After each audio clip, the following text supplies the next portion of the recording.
जिथे उन्हाळ्यामध्ये कोयना धरणानं तळ गाठला होता, अवघा 8 टीएमसी पाणी शिल्लक होतं, त्याच कोयनेमध्ये सलगच्या पावसामुळे 50 टीएमसी पाणीसाठा झालाय।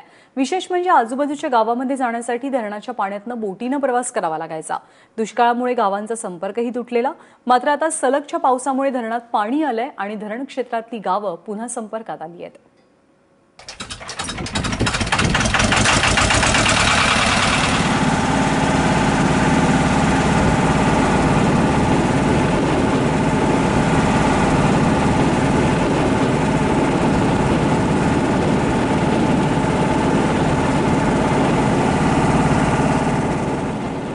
महाराष्ट्राची भाग्यलक्ष्मी कोयना ओथंबली।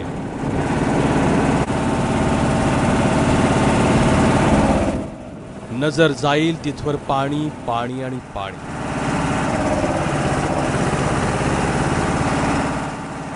आवाज फक्त बोटींच्या मोटारींचा।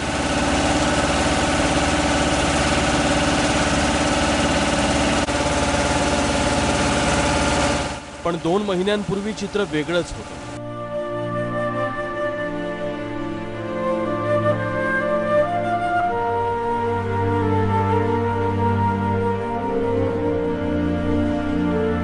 धरणात पाण्याचा टिपूसही नव्हता, माणसं तहानली होती।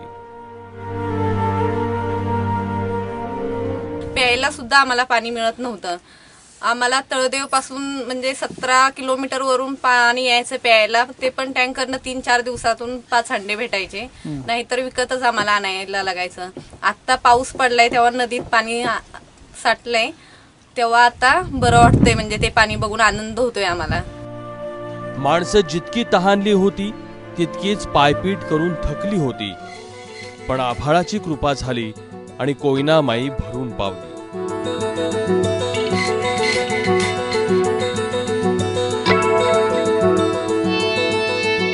जेव्हा ह्या नदीमध्ये आता पाणी नव्हतं तेव्हा लोकांना डोक्यावर वजी घेऊन इथून 5-6 तास चालत जावं लागत होतं। आता पाऊस पडल्यामुळे लोकांना खूप आनंद झालाय आणि पाणी एवढं नदीत भरलंय।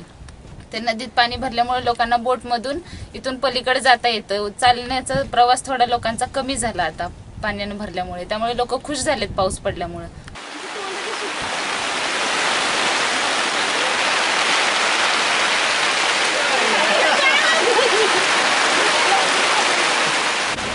पन्नास टीएमसी पाणी साठलं, 105 गावांचा संपर्क तुटला, तरीही गावकरी खुश आहेत।